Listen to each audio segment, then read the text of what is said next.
Olá galera, tudo bem? Eu estou fazendo esse vídeo para auxiliar vocês com o material que eu enviei, tá? Sobre linguagem, língua e norma, para que vocês consigam entender um pouquinho melhor, ok, galera? Então vamos lá. Linguagem, conforme diz aqui, é um sistema de signos utilizados para estabelecer uma comunicação. Ou seja, né, a linguagem, por si só, ela precisa gerar uma comunicação. A gente, às vezes, acaba dizendo, na linguagem dos cachorros, na linguagem dos gatos. Pode ser que eles utilizem algum tipo de linguagem, que talvez nós seres humanos ainda não conheçamos, né? E um dia a gente até descubra, enfim, através da ciência. Por ora, a linguagem, ela é utilizada para haver comunicação efetivamente, aquilo que a gente conhece como comunicação, né? Nós, seres humanos, a gente utiliza sistemas de signos, né, para fazer essa comunicação. Geralmente. O que seriam esses sistemas de signos? São signos linguísticos, quando se trata de língua, né, no português. Cada letrinha, então, é um signo linguístico. Na fala, né, cada letra que a gente profere é um signo. Ou a gente utiliza desenhos, que também são signos. Por exemplo, uma placa de trânsito, né, o desenho lá de preferencial, né? Ele não precisa estar escrito preferencial, ele é um signo que a gente sabe interpretar. Há aí uma comunicação, certo? Então, o aparecimento e o desenvolvimento da linguagem deve-se à necessidade de comunicação entre os seres humanos. Então, vejam, uma pessoa inventou uma placa lá por quê? Porque havia necessidade de qualquer pessoa que chegasse até ali na passagem de preferencial saber que tinha que parar para o outro, certo? Então, foram criadas as placas. Então, linguagem, pessoal, é o que estabelece a comunicação. A linguagem verbal, o que é? Né? Então, dentro da linguagem, nós temos a linguagem verbal e a não verbal. A linguagem verbal, como o próprio nome diz, ela utiliza verbos, verbal, linguagem, né? Utiliza, então, a fala ou a escrita. Então, ela é uma faculdade que o homem utiliza para exprimir seus estados mentais, por meio de um sistema de sons vocais denominados de língua, né? E aí a gente tem a Mônica dizendo, mas por que você não quer mais brincar de casinha comigo, Cebolinha, né? Ela estava usando a linguagem verbal, nesse caso, escrita. Embora a linguagem verbal seja mais importante de que se utilize o homem, a não verbal também é muito utilizada, né? E ela não é destituída de relevância em relação à linguagem verbal, né? Então, ela utiliza gestos, postura, cores, vestuários, tudo aquilo que a gente vai ver, né? Não precisa verbalizar, basta a gente ver. Então, a gente tem Tomás e Medeiros aqui, que classificam as linguagens não verbais como aquelas que oferecem maior dificuldade de interpretação, visto que os seus significados não são universais. Por exemplo, um gesto como balançar a cabeça pode ter significados diferentes conforme o lugar em que é feito. A cor preta em países orientais não significa luto. No Brasil, na Itália e em Portugal, por exemplo, ela significa, né? Então, a gente tem a utilização das linguagens, elas dependem muito da interpretação. Então, vejam, às vezes, através da linguagem não verbal, eu olho para alguém e falo, nossa, você tá triste hoje. Aí a pessoa fala, não, só estou preocupada. Veja, ocorreu uma falha da linguagem não verbal. Eu olhei para a pessoa, deduzi uma coisa, na verdade era outra. E acontece isso muito, né? De às vezes, aquela pessoa tem um pouco de medo de falar com ela parece estar sempre brava e na verdade, às vezes é só o jeito dela, não é mesmo? Então vamos lá. E o que é então a língua, né? A língua é um código que permite essa comunicação, um sistema de signos e combinações. Ela tem caráter abstrato, dispõe de um sistema de sons e se concretiza por meio de atos da fala que são individuais. Então vejam, a fala, os diálogos são coletivos, as falas são individuais, né? Cada pessoa fala, né? Enfim, se ela não for surda, enfim. Mas a pessoa, no geral, falando ser humano, ele utiliza-se da fala, né? Mas como que a gente aprende a falar? Através da comunidade em que a gente vive, né? Uma das primeiras formas de comunicação que a gente tem é a fala. Primeiro, a gente possui uma linguagem que ela é não verbal. Por exemplo, os bebês, quando choram, utilizam-se da linguagem, que é não verbal. E depois de um tempo, a gente passa a utilizar da linguagem verbal e, a partir disso, né, a fala.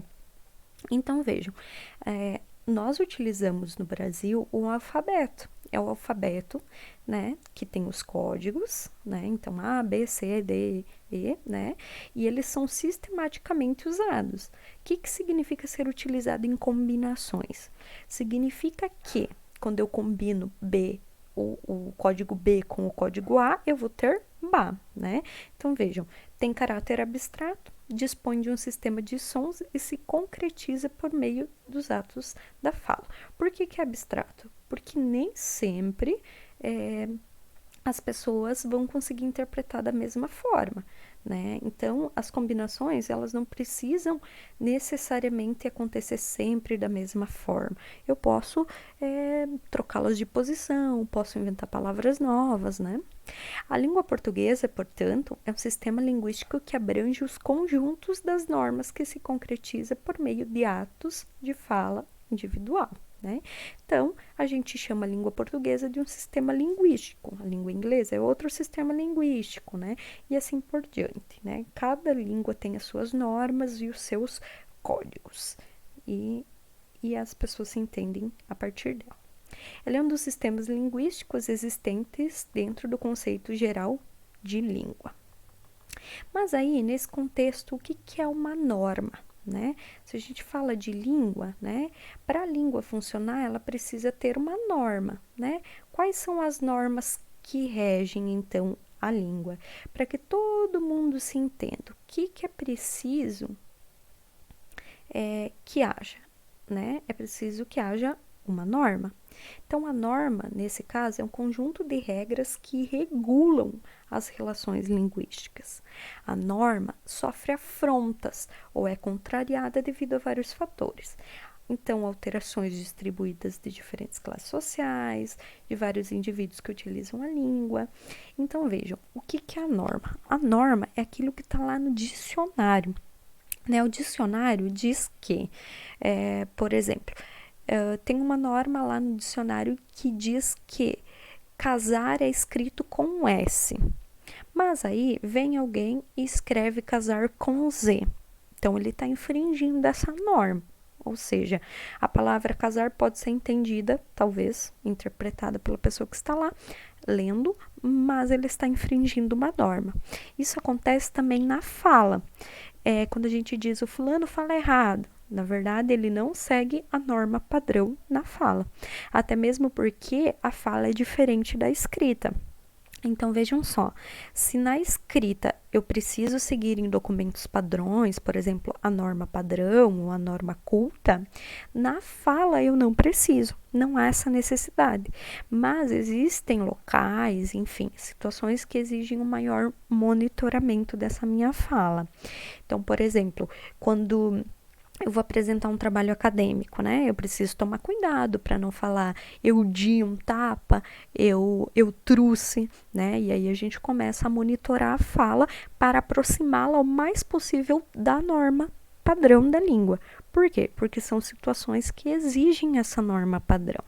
Então vejam, a norma é aquilo que vai regulamentar de que forma a língua portuguesa deve ser utilizada. Mas essa norma, existem variantes dessa norma, né? Nem sempre se segue a norma. Então, a gente tem como uma transgressão à gramática, né? Quando acontece isso, beleza? Então, vamos lá. Há 3 tipos de divisões dos níveis de linguagem do ponto de vista sociolinguístico, tá? Então, vejam, nós temos a sociolinguística, que estuda a língua em uso pela sociedade. Dentro desses níveis de linguagem, ou seja, dentro da utilização da linguagem, há 3 níveis. Então, o nível culto. O que é esse nível culto? Ele caracteriza-se como uma linguagem que se utiliza na língua padrão. Ela tem maior prestígio, é utilizada em situações formais e os falantes são escolarizados. Então, por exemplo, quando eu estou apresentando um trabalho acadêmico, estou ministrando uma palestra, vou falar com o prefeito, geralmente eu procuro utilizar meu nível culto, vou apresentar um TCC, porque é o que mais se aproxima à norma padrão. Né? Ela segue, né, utiliza a língua padrão e ela possui prestígio. Existe um nível popular, então, que tem como característica a ausência de prestígio, o uso de situações informais, simplificação sintática, vocabulário restrito, uso de gíria. Então, o popular é aquela diferenciação que a gente vai ter. Em alguns estados é macaxeira, no outro é mandioca, no outro estado é aipim, né? A questão do pão, em um estado é cacetinho, no outro é pão francês, tá? Então, são variantes. Isso também tem as questões da gíria, né? Então, e aí, mano, e aí, bro, né? Essas questões que são utilizadas são no nível popular. Já o nível comum é uma variante da linguagem nem tão tensa nem tão largada. Ela é evidentemente uma caracterização que ela não pode ser rígida, pois não há limites estanques entre um nível e o outro. Então, o nível comum é quando você conversa com uma pessoa e você não, digamos assim, você não observa um juízo de valor ali no que a pessoa está falando. Por exemplo, eu estou aqui conversando com vocês, não estou usando nenhum tipo de vocabulário rebuscado que vocês não compreendam a ponto de estar no nível culto, e nem estou usando, só na hora de dar exemplos, né, gírias. Eu estou procurando usar uma linguagem mais comum, que não cause nem estranhamento e nem que seja fora do limite de entendimento de vocês, né? Então, seria basicamente isso. Então, no nível culto, a linguagem formal ela é burocrática, artificial, conservadora, precisa e impessoal. O que isso quer dizer? A linguagem formal é burocrática, ou seja, tem que seguir regras, tem um monte, né? Quando eu digo lá, entre vogais tem som de Z, né? É uma burocracia da língua. Ela é conservadora, ou seja, ela não fica mudando, se modificando com tanta facilidade, né? E ela é precisa e impessoal, ou seja, eu não posso ter aqui as minhas marcas pessoais, ou seja, quando alguém ouve uma pessoa falando no nível culto, não tem como dizer, essa pessoa é lá do Nordeste, ou essa pessoa é lá do Rio Grande do Sul, porque ela está utilizando um nível impessoal, que não traz características pessoais sobre ela. Tá? A situação condiciona os falantes de tal forma que são obrigados a praticar uma linguagem técnica ou formal fora dos seus hábitos normais, utilizada por intelectuais, diplomatas, cientistas e principalmente na forma escrita. Então, o nível culto a gente vai ter aonde? Na escrita, ou em pessoas que estão num nível bem mais elevado de vocabulário, né, em situações que utilizem de um vocabulário bem mais rebuscado do que o que a gente está habituado, tá? Já a linguagem técnica e científica, que está dentro do nível culto, ela consiste no uso de uma linguagem que se apoia também na gramaticalidade para transmitir a ideia de precisão, de rigor e neutralidade.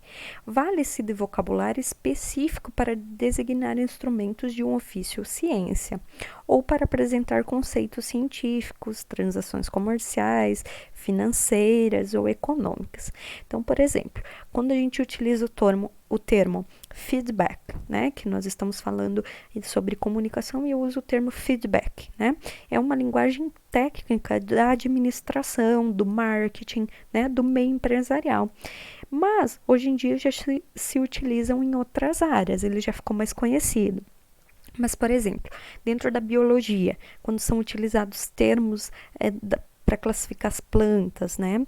Ou, por exemplo, agora que a gente está vivendo o coronavírus, né? Quando diz Covid-19. É Covid, né, gente? Esqueci. 19. Ele é um termo técnico. Acabou ficando conhecido, mas ele é técnico e científico. Ok aí, gente? E aí a gente acaba usando termos técnicos conforme o trabalho, né, que a gente tem também. Variante da linguagem burocrática. A burocratização da linguagem advém do uso frequente de perífrases, de jargão, de expressões excessivamente técnicas, de formalidades de tratamento, da ausência de expressões carregadas de espontaneidade e de gírias. Veja-se o caso da redação comercial. Em vez de usar a palavra assinatura, o usuário da língua dá preferência à firma. No lugar de você, o tratamento é Vossa Senhoria, ou senhores, né? Então vejam, há variantes dentro da linguagem burocrática. Essas variantes são consideradas como gírias, né? Mas, para eu entender essas gírias, eu tenho que estar por dentro dessa linguagem burocrática.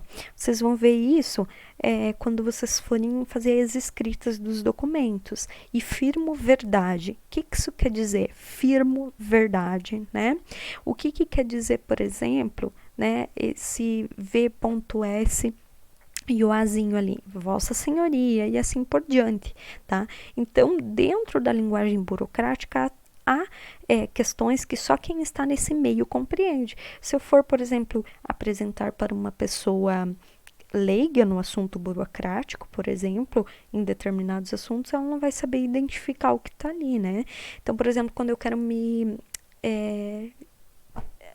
eu quero falar de um profissional através do registro dele, né? Eu uso o CRM de tal profissional. Se a pessoa não sabe o que é CRM, ela vai ficar, meu Deus, o que é isso, né? Então, é uma variante da linguagem burocrática que a gente utiliza.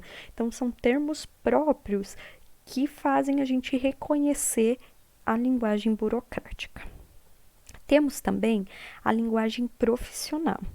Ela consiste no uso de um vocabulário específico.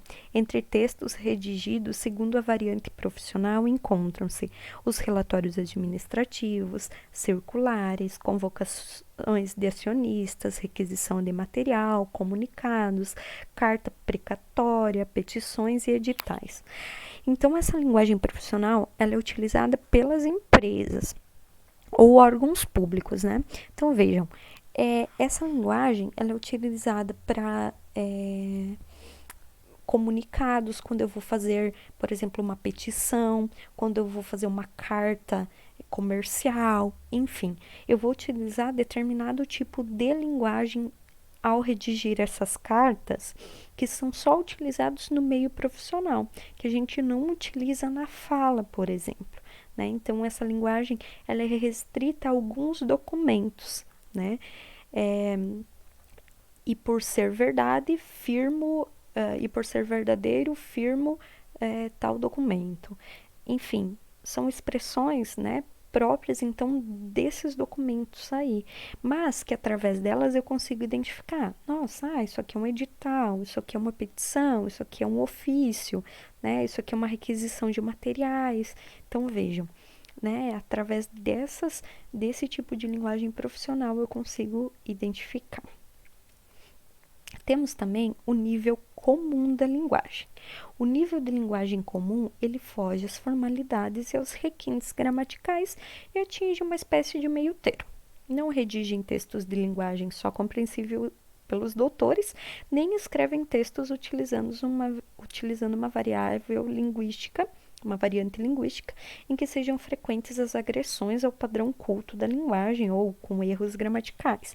Então, vejam, o nível comum, como eu expliquei antes, é o que a gente usa no nosso dia a dia, que não é nem rebuscada e nem chula, por assim dizer, né? Ela é um nível comum, aceitável, né? Por exemplo, dentro de um padrão universitário em que vocês estão, utiliza-se uma linguagem mais comum, né? A linguagem popular, então, constitui uma variante informal, de pouco prestígio, se comparada com a culta. Ela é espontânea e descontraída. Então, vejam, no nível popular, além dos exemplos que eu já dei antes, estão também a questão da brusinha, da carça, da brusa, né? Então, vejam, ela não tem tanto prestígio. Então, quando eu percebo, por exemplo, numa entrevista de emprego, uma pessoa que está usando um nível comum e um nível popular, eu vou optar pela contratação de quem, dependendo da função, né, que vai exercer. Então, se eu quero para a função administrativa, eu vou querer alguém que saiba se relacionar com a população, mas de forma comum, e não que seja uma pessoa que cause o estranhamento no momento da fala. Então, a gente precisa tomar cuidado. Mas aí vocês vão dizer, tá, prof, mas eu não posso então utilizar o nível popular? Não posso utilizar gíria? Pode, em situações informais. Isso que a gente tem que aprender a diferenciar. Quais situações eu posso utilizar o nível comum, o nível popular? Quando eu posso utilizar algumas coisas do nível culto? Quando eu devo utilizá-las, tá? O nível popular, ele gera o que a gente chama de preconceito linguístico. Por exemplo, no nível popular está o caro, caroça, roupa, né, que é muito comum aqui na nossa região, que inclusive foi o meu objeto de estudo do mestrado. Né? As pessoas acabam gerando um preconceito linguístico pelas pessoas que falam dessa forma. Então, é necessário que a gente conheça os níveis e saiba em quais situações eu devo utilizar cada tipo de nível. Claro que o nível culto vocês ainda não utilizarão, ou se for utilizar, vai ser um nível aproximado ao culto, né? Dificilmente a gente utiliza, mas, né, na fala, mas na escrita sim, né? Mas também o nível popular, por exemplo, vou fazer lá uma petição e vou escrever: tarde, senhor, tu pode me mandar tal coisa? Não, né? Não condiz com o ambiente, então eu preciso tomar cuidado com o tipo de linguagem que eu vou utilizar, com o tipo de padrão de linguagem que eu devo utilizar para cada situação. Então, veja, depois de conhecermos esses conceitos centrais da língua portuguesa, na comunicação, temos que entender como o processo de comunicação funciona e entender como cada elemento que compõe é importante para uma boa comunicação. Então, pessoal, essa segunda parte aqui, vocês já têm conhecimento, que é aquele que a prof já explicou na sala, né? Deixa eu só ver o conceito aqui de comunicação, então.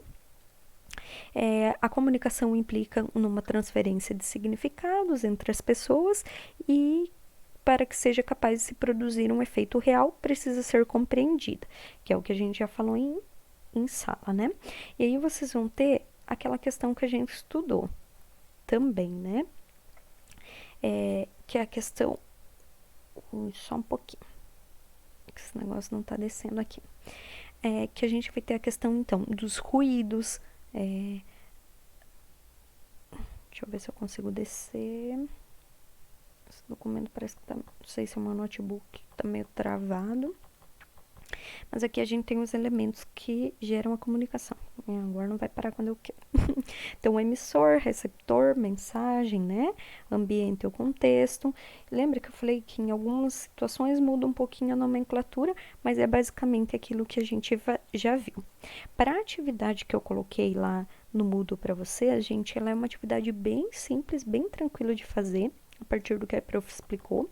Então, ela é daquela primeira parte que a prof explicou sobre linguagem, língua e norma, tá? Vocês vão resumir bem basicão, utilizando termos pequenininhos, conforme os exemplos que eu coloquei lá no Moodle, para me dizer o que é cada uma delas. Pode colocar um conceito pequenininho baseado no que está escrito ali embaixo, um exemplo. Pode colocar só os conceitozinhos, tá? Fica a caráter de vocês. Eu vou estar no chat também, tirando as dúvidas de vocês online. Beleza, galera? Por hoje, então, era isso. Espero ter ajudado e qualquer coisa estou à disposição no chat. Beijão para vocês, galera!